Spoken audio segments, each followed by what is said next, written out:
Welcome back to Movies Explained. Today's film is a horror sci-fi from 2024 titled A Quiet Place, Day 1. The film opens with our lead, Sam, who's currently in group counseling, along with other older patients in a hospital. Her sponsor, Ruben, asks her to share her thoughts with the group, but she turns in a shady poem, pointing out everyone's habits that bug her. Despite being the tired and annoyed one, Ruben asks her to join the group for a show out of town after the session. She agrees to join, but only if she gets pizza from there. Ruben agrees to the condition, so she goes back to her room and gets ready by applying a transdermal patch. She takes her cat and sits with everyone else on the hospital bus and en route to the theater.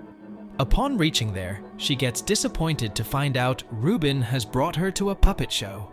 Inside the theater, a man named Henri and his kid are seen in a row in front of Sam's. The kid pets Sam's cat, but Henri pulls his hand away. Midway through the show, Sam gets bored and walks outside. She visits a grocery store to buy herself chocolate, but she notices police cars rushing by and the ambulance sirens wailing. When she walks out, she spots Ruben talking to someone on a call. With a worried look, he tells Sam they have to get back to the hospital immediately due to some kind of outbreak in the current town.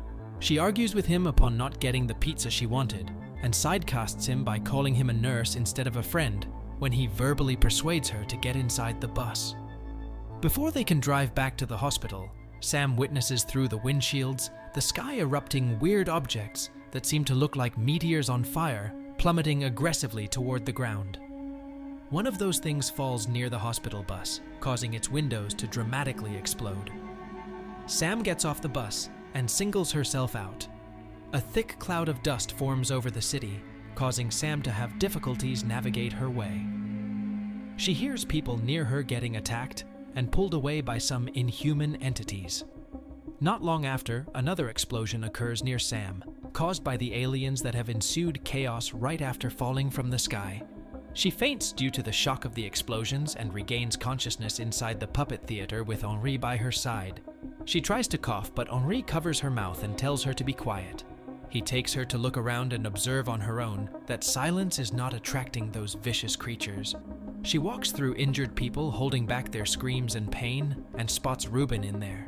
Ruben unites her with her cat, which gives her a big relief. The cat tries to get out of the theater and ends up causing minute commotion near the main doors of the theater that lures one of those ghastly aliens. It comes closer to Henri and uses its sensor on a dead body to check for sound. Luckily, a helicopter flies over the city, alerting the public to stay silent to prevent the creatures from attacking them. The alien runs outside to catch the helicopter. Its attack triggers a small quake in the theater. Sometime later, Sam goes down in the basement and finds a lady listening to the warnings on her headphones that are attached to a radio. The public is asked to take shelter until the government sends evacuation help. Suddenly, Sam hears loud thudding sounds coming from outside, so she walks up the roof to catch a glimpse of what's happening. There, she witnesses the military jets bombarding the bridges to cut the city's connection in order to prevent the aliens from spreading. A man comes shouting about how the humans are doomed, but Henri ends up knocking him out to make him stop shouting. Sam sits down with Ruben and writes down on paper that she's going to Harlem to get her pizza. He tries stopping her, but she walks down, where a noisy generator starts by itself. Ruben rushes to shut it off, but an alien lures in and takes Ruben away. Terrorized, Sam stays with her cat for the night. The next morning, she carefully takes each step and walks outside to grab some food for her cat in an abandoned grocery store. She sits near a fountain to conceal the sounds of opening the can lids for her cat. There, she spots two scared and lost kids. She gives them her chocolate and takes them under her wing. Simultaneously, a few helicopters fly over the city once again, alerting the public to head to the South Seaport and get on the evacuation boats since the aliens cannot come into contact with water, according to the latest research. The aliens come attacking the helicopters, so Sam takes the kids to the nearest subway tunnel and protects them until the aliens go away. While the entire city marches to the south, Sam sends the kid with the crowd and heads back for some reason. Midway through the march, the aliens attack the public, wreaking havoc. Sam's cat runs away. When she tries to grab the cat, she falls to the ground and gets stomped on by many. She rolls under a car to save herself, but a man starts pulling her by the leg and shouts for help. An alien snatches the man away. Sam immediately struggles to roll out of the car and head back. As she takes a break in a trash can alley, her cat finds a man nearly drowning in the subway, which is now filled with water. The man follows the cat and discovers Sam. When Sam walks away, the man follows her, despite her signaling him to head south. Soon, heavy rain starts pouring down, which allows Sam to speak to the man. She tells him to head south and find a boat to escape. The man, Eric, expresses his fear of dying, so Sam lets him come along with her. She takes him back to her place, where she makes him kick the door only when the thunder strikes so that the aliens don't come attacking them. Inside, she tells Eric upon him asking that her body is aching due to her condition, which is why she must have her meds. When she asks Eric about his background, he reveals that he's a law student whose family is in England. Thus forth, he's all alone. He spots her poetry book and finds out she's a poet, but Sam has put it behind in the past. On the book's cover, she has published his father's picture while playing piano. She claims that she put this picture on the book's cover because her father was really good at piano. He asks her why she's heading back instead of going south, to which she reveals that she wants to go and get pizza from a place called Patsy's Pizzeria in Harlem. He doesn't realize why she's so determined to eat pizza until she hands him a poem that is an indirect projection of her short-spanned life after the fatal illness.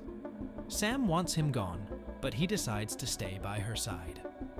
The following night, the two scream out loud to let out their pain and anger every time thunder strikes. The next morning, Sam takes a stroll outside and sits outside a library, where Eric spots her and gives her diary back to her. A book outside the library gets thrown onto the ground by mistake, which lures in an alien. They make a run and get inside a building, but the revolving doors jam due to a suitcase stuck in between. Eric pushes his jammed door to get the suitcase on the other side of the door to snap in half. They do get inside, but the suitcase alarms a number of aliens. Eric and Sam run out of the building while the haunting aliens chase them. Eric throws stones at cars to trigger their alarms, which helps divert the aliens. Subsequently, the two walk down a subway tunnel to make their way to Harlem. The tracks are filled with water, so they feel safe walking on them. At one point, Eric spots an alien peeking through the broken ceilings and starts panicking. Despite Sam's constant comforting, he moans and attracts the alien. Luckily, it falls in the water and dies. Meanwhile, Eric and Sam swim their way and find out a giant hole in the middle. When they climb it, they find themselves in a cathedral, where Sam falls sick and Eric goes out to get her transdermal patches. He goes to a nearby medical store, where Sam's cat accompanies him. On their way out, the cat runs away inside an unfinished building structure, where multiple aliens have gathered to feast on the dead. Eric climbs a pipe structure to grab the cat, and almost gets eaten by one of the aliens, but he turns into a statue in order to drive the alien away. He returns and applies the patch to Sam's belly. That night, she finally reveals that her father used to take her to his piano performances at a jazz club, and afterwards would always take her to the adjacent pizza place. She further adds that her father has died, and her turn is next, which is why she wants to have closure instead of running away. Eric accompanies her to the pizza place, but the place turns out to be wrecked. Sam hopelessly cries in front of a torched sewer, so Eric helps cheer her up by taking her to her father's jazz club. He makes her wait there while he grabs a pizza from some other place and labels it Patsy's, the place Sam used to eat pizza with her father. The two enjoy the pizza and a card game show in front of an imaginary audience. When the two get on the balcony, they find the last boat going away. Sam gives her sweater to Eric and comes up with a plan. She takes him to the port's parking lot, where she hands her cats to Eric and exchanges an emotional moment of getting separated without using any words. Sam picks up a crowbar and starts breaking random cars to distract the aliens, which gives Eric enough time to run among the aliens and get noticed by the people on the boat. Henri spots Eric and demands the boat be returned to the port to grab the last survivor. The aliens run after him, but he successfully jumps off the port along with the cat and gets rescued by the boat. He finally discovers a note from Sam in his pocket. As his eyes tear up reading it, Sam finds peace in sitting alone at Patsy's pizzeria and looking at her childhood framed photo. The film ends with Sam purposefully blowing up a song on the radio to lead the aliens towards her. I hope you liked the story recap. Don't forget to like and subscribe to our channel. Thank you for watching, and see you next time.